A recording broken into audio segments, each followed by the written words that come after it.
सचिन पायलट को छत्तीसगढ़ प्रदेश कांग्रेस का नया प्रभारी बनाया गया है। सचिन पायलट क्या वो कका और बाबा यानी टीएस बाबा की दोस्ती एक बार फिर से करवा पाते हैं और दोनों को साथ ला पाते हैं या नहीं?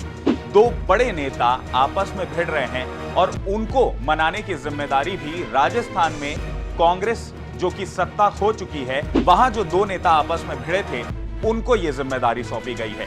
यानी सचिन पायलट और अशोक गहलोत के बीच जो खींचतान हमें देखने को मिली, उसी प्रकार की खींचतान छत्तीसगढ़ में भी देखने को मिल रही थी।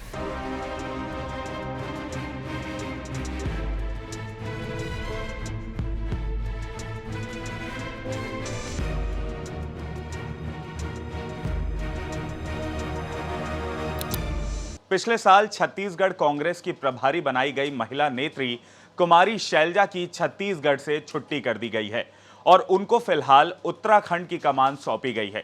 इस बीच सचिन पायलट को छत्तीसगढ़ प्रदेश कांग्रेस का नया प्रभारी बनाया गया है।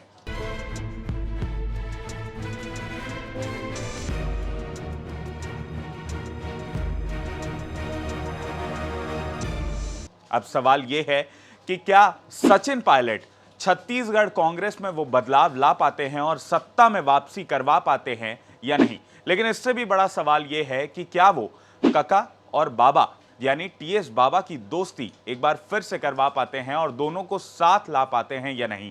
तो आज इस वीडियो में इन्हीं सारे समीकरणों पे चर्चा करेंगे। नमस्कार, मेरा नाम है प्रियांशु सिंह और आप देख रहे हैं खबर बेबाक।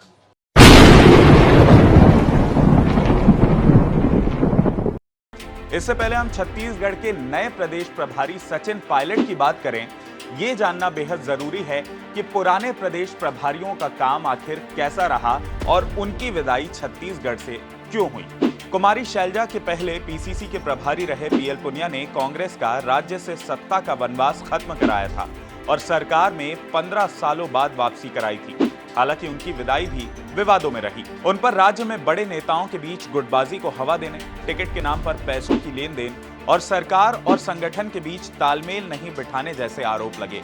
कुछ इसी प्रकार के आरोपों के बाद कुमारी शैलजा की भी प्रदेश से विदाई हुई।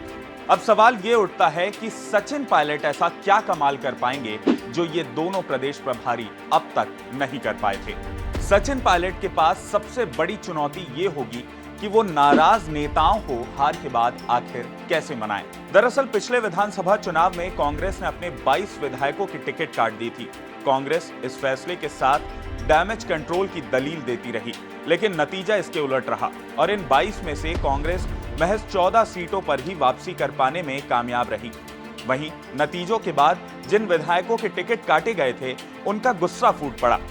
खासकर दो विधायक बृहस्पत सिंह और विनय जायसवाल अपनी टिकट काटने को लेकर मुखर रहे और लगातार बयानबाजी भी करते रहे। कांग्रेस ने उन्हें बाहर का रास्ता भी दिखा दिया है। ऐसे में अब पायलट के सामने नाराज नेताओं को मना पाने की बड़ी चुनौती होगी ताकि लोकसभा चुनाव में संभावित नुकसान को कम से कम किया जा सके। इसके अलावा छत्तीसगढ़ में पिछले 5 सालों तक जो सबसे बड़ी लड़ाई रही वो सत्ता में ही बैठे मुख्यमंत्री और उप मुख्यमंत्री के बीच रही। मुख्यमंत्री भूपेश बघेल और उप मुख्यमंत्री टीएस सिंहदेव के बीच साफ तौर पर तकरार देखने को मिली।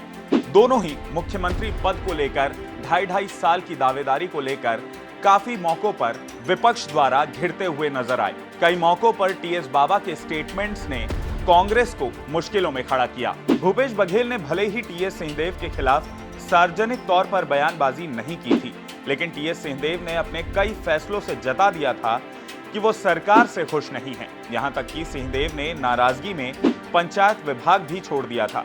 इसके साथ ही 2.5 साल के सीएम के फॉर्मूले को लेकर भी खींचतान साफ तौर पर देखी गई थी। आखिरी साल में टीएस सिंहदेव को डिप्टी सीएम का पद देकर संतुष्ट करने की भी कोशिश हुई। बावजूद इसके छोटे कार्यकर्ता भी दो गुटों में साफ तौर पर बटे नजर आए। पूर्व विधायक बृहस्पत सिंह ने सिंहदेव पर भाजपा से मिले होने जैसे आरोप भी लगाए। इस तरह पायलट के सामने प्रदेश नेतृत्व के बीच तालमेल बिठाने की बड़ी चुनौती होगी। अब आप कांग्रेस की आयरनी देखिए। एक तरफ छत्तीसगढ़ में सत्ता खो चुकी कांग्रेस में दो बड़े नेता आपस में भिड़ रहे हैं और उनको मनाने की जिम्मेदारी भी राजस्थान में कांग्रेस जो कि सत्ता खो चुकी है, वहां जो दो नेता आपस में भिड़े थे उनको ये जिम्मेदारी सौंपी गई है। यानी सचिन पायलट और अशोक गहलोत के बीच जो खींचतान हमें देखने को मिली, उसी प्रकार की खींचतान छत्तीसगढ़ में भी देखने को मिली बाबा और भूपेश बघेल के बीच। अब उसी को सुलझाने के लिए सचिन पायलट को प्रयास करने होंगे। इसके अलावा नए प्रभारी के सामने लोकसभा चुनाव में कांग्रेस के खोए जनाधार को हासिल करने की चुनौती होगी। इसके लिए सबसे जरूरी उम्मीदवारों का चयन होगा। चुनाव में 4 मंत्रियों को छोड़ सभी 9 मंत्री अपनी सीट नहीं बचा पाए थे।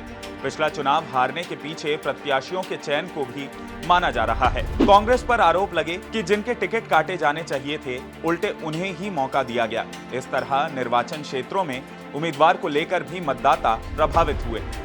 ऐसे में पीसीसी इंचार्ज सचिन पायलट के सामने लोकसभा चुनाव के लिए साफ और बेदाग छवि के नेताओं को उम्मीदवार बनाने की बड़ी चुनौती होगी।